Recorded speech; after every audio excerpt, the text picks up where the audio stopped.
Another thing that happened to me in Cleveland was when we'd been there about 4 years, we had, and the children were in the Orange school system, and Rob had graduated from Orange High School, and we'd acquired some good friends, and they were all involved in the school system.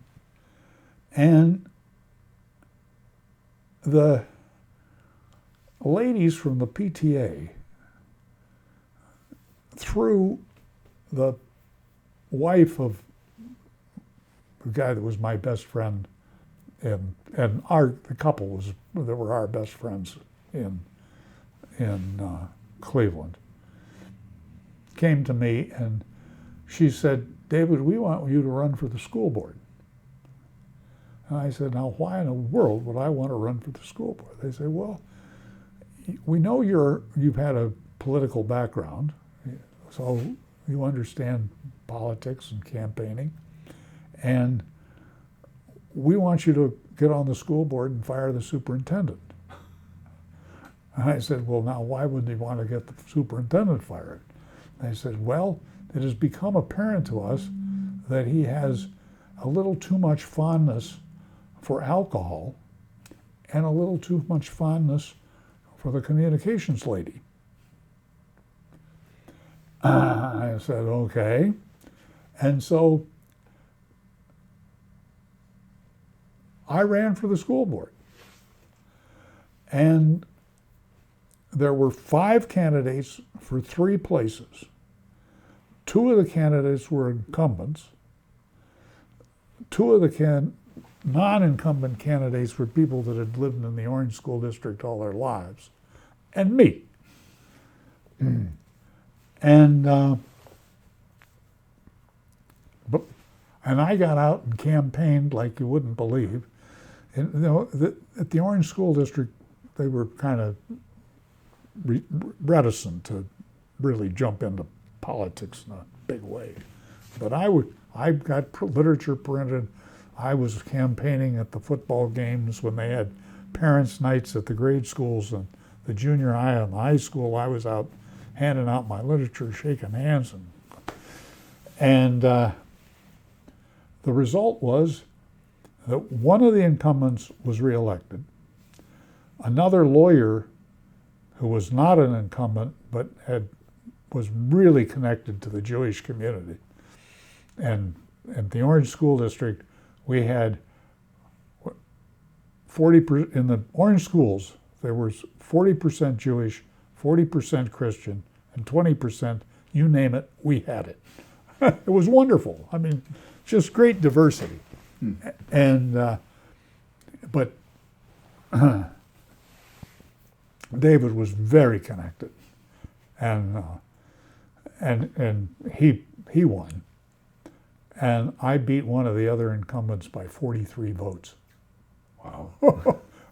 I told the gal that was our friend and my campaign manager, I told her, "You and the PTA ladies baked just enough cookies." They passed out cookies that had my name on them to people in the senior center and at the library, and I don't know what all they did. But 43 votes, I won.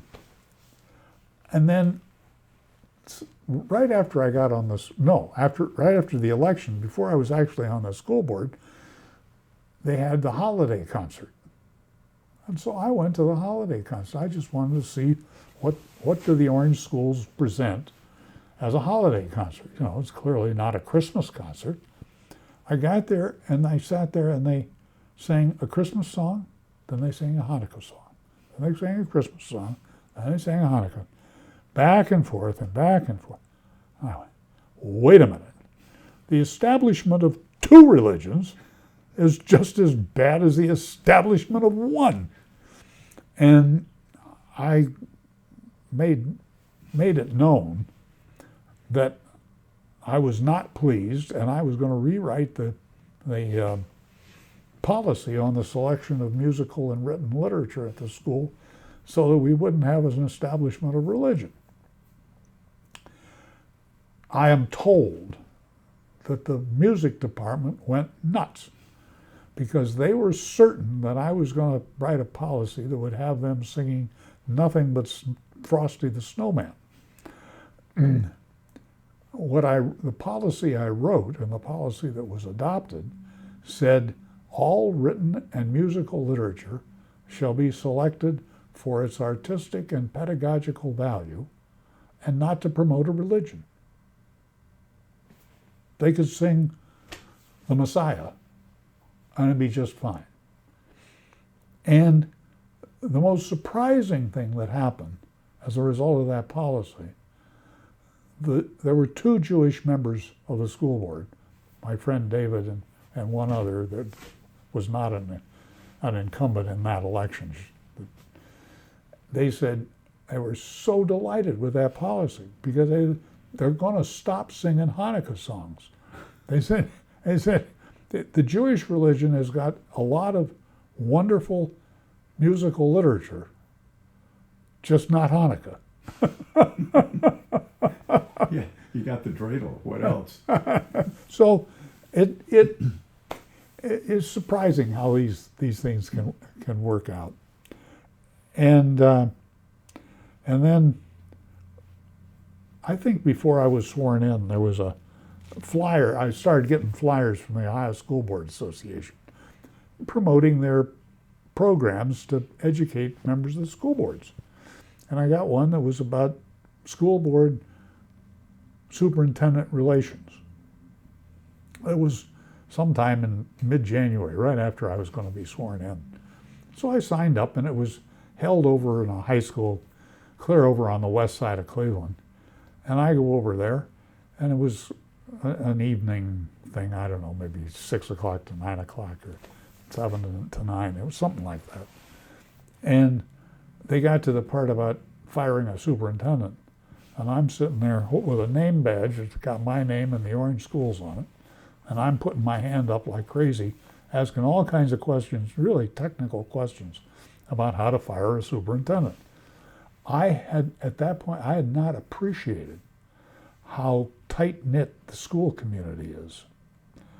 I am certain that Bill Scoggins, the superintendent, had 2 or 3 phone calls from somebody, telling him, that there was a guy at this seminar who apparently is from the Orange Schools, his name is Noble, and he's asking all kinds of questions about how to fire the superintendent.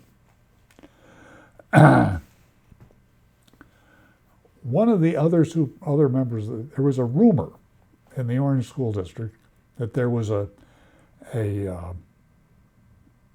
hot tub in the basement of there was a separate administration building. It was like a house. It was kind of like a very nice house that was the offices of the administrators of the school.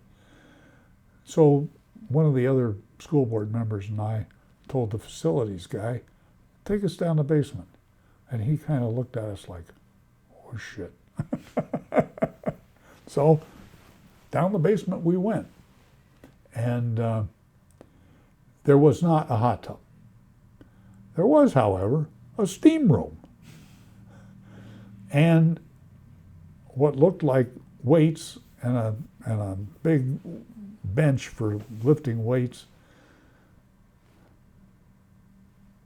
And we told the facilities guy that we thought those things were inappropriate. If he wanted us to get a vote of the school board, we'd be glad, but he just quietly removed those things. And he agreed that he would do that. And of course, we reported those findings back to informally reported them back to the rest of the school board. And all of us started asking the superintendent some pointed questions about various things that were going on in the school district. And I think he thought that he still had very good relations with 4 of the 5 school board members. He had figured out that I was not in his camp.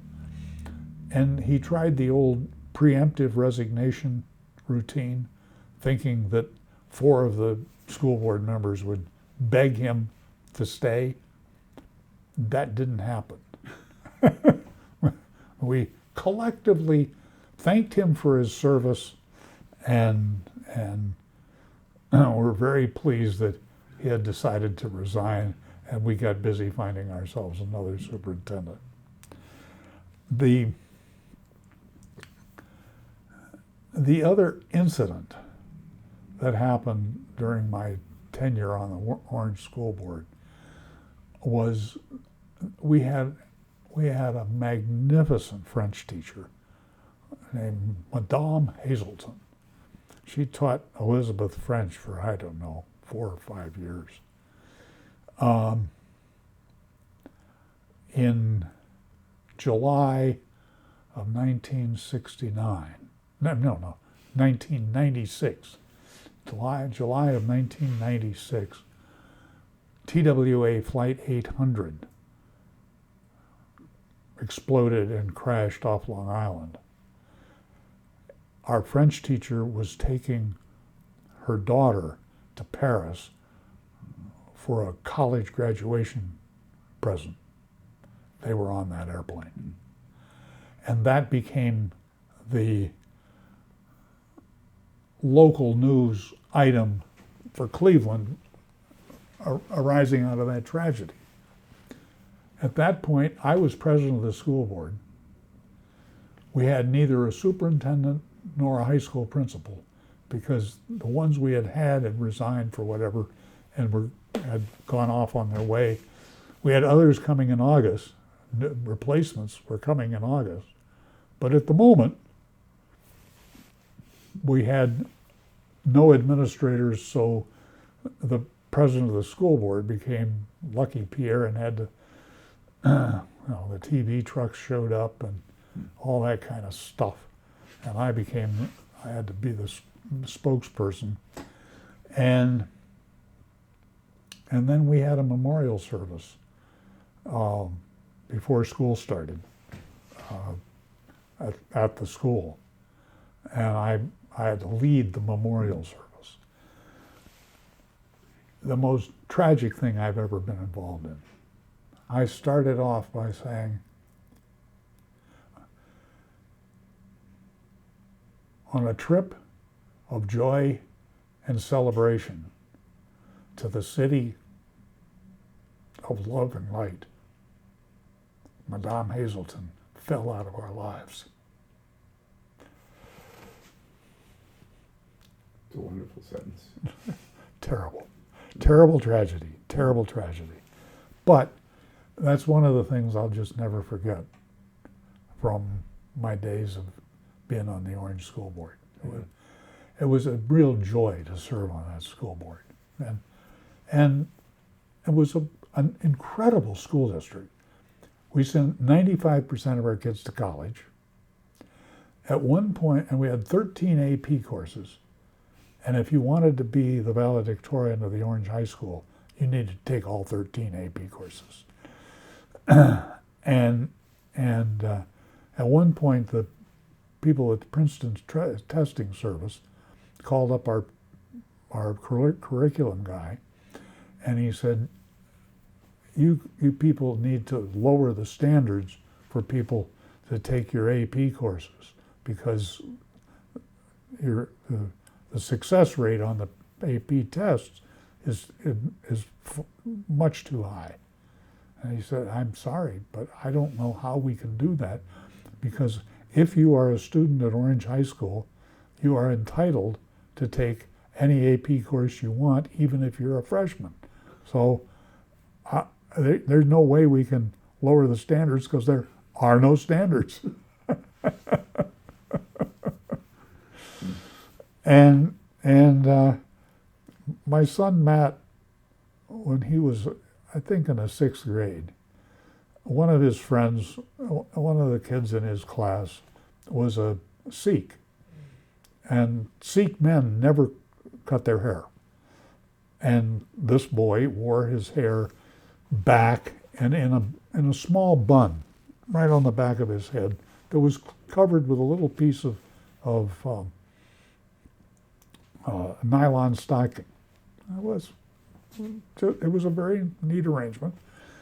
Some boy in his class just thought that teasing this boy about the way he wore his hair would be a good idea.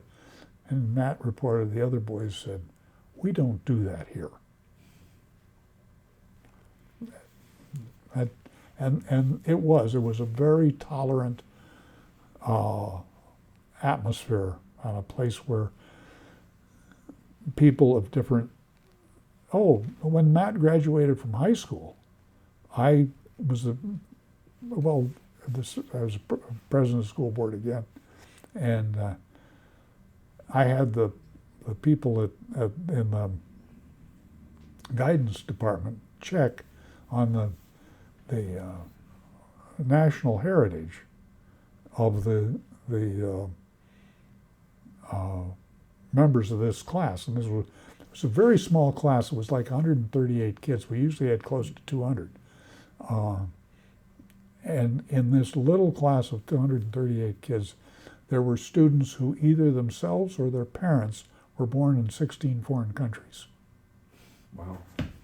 So we had wonderful diversity. We had racial diversity, national diversity, religious diversity. So it was an exceptionally tolerant place, which I really appreciated. How many terms did you serve? 3. I served 2.5. We moved back to Worcester, and I stayed on the school board even though I really wasn't qualified and I should have resigned. But we were building a new grade school, and I needed to be out campaigning for that grade school. Once we got the grade school, and another election had gone. 3 school board members were elected every 2 years, and the other 2 were elected every 2 years. We got to the cycle for the 2 election, and then I resigned so the school board could appoint somebody that would serve out the following 2 years. So I served 10 years, but we got the grade school levy passed. So, and I'm told that my name is on the plaque on the inside of the grade school, but I've never looked. The one other thing that happened when I was in Cleveland of note is my nephew Stephen was my sister's son. My sister Nancy is 10 years younger than I am, and her son was diagnosed with attention deficit hyperactive disorder. And she told my parents, and they were all upset about this. And she sent them a book about ADHD. And my parents sent me the book and said, "David, we want you to read this book, and we want you to tell us that Stephen does not have ADHD." So I read the book. And I called my parents up and I said, "I don't know whether Stephen has ADHD, but if this book has any accuracy, I've got ADHD." I said, "I'm going to look into my own ADHD." So I made an appointment with a psychiatrist at university hospitals. I went in and I spent an hour with him, and I told him about my childhood and how I had behaved, things that had happened. And when I got done, he said, "No question, you definitely have attention deficit hyperactive disorder." Now, and then Gail, being the clinical social worker, she got flyers for continuing education on a regular basis. And one flyer came through, and it was for some guy that was going to talk at the Cleveland Clinic about attention deficit hyperactive disorder. So they didn't care. As long as you paid them the $80 or whatever it was to take the seminar, they'd let you in.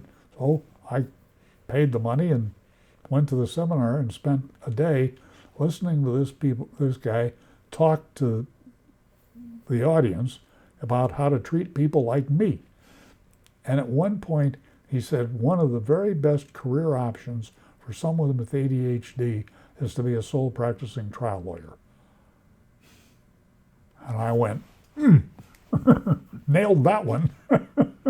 And why is that? Oh, one of the ways you can get people with ADHD to pay attention and not be having their mind go in all different directions is to scare the devil out of them. And there's nothing scarier than walking into a courtroom. And some people can't stand it. Some people become inoperable when they go into a courtroom. Me, I walk into a courtroom and it's like, let's go. I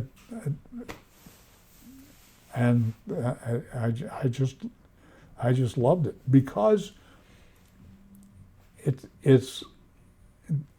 there's a book about ADHD that's entitled Warriors in a Farmer World.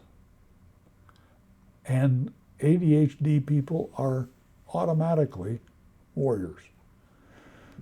And they're troublemakers.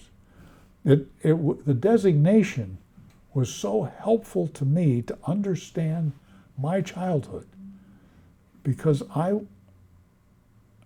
when I was a child, there was nobody had dreamed up the designation ADHD, but they had dreamed up bad boy, and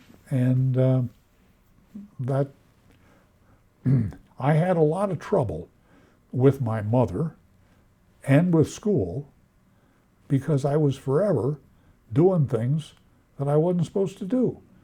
Kindergarten, I spent in the hall because my teacher had this totally stupid rule that when you were going to say something, you had to put your hand up.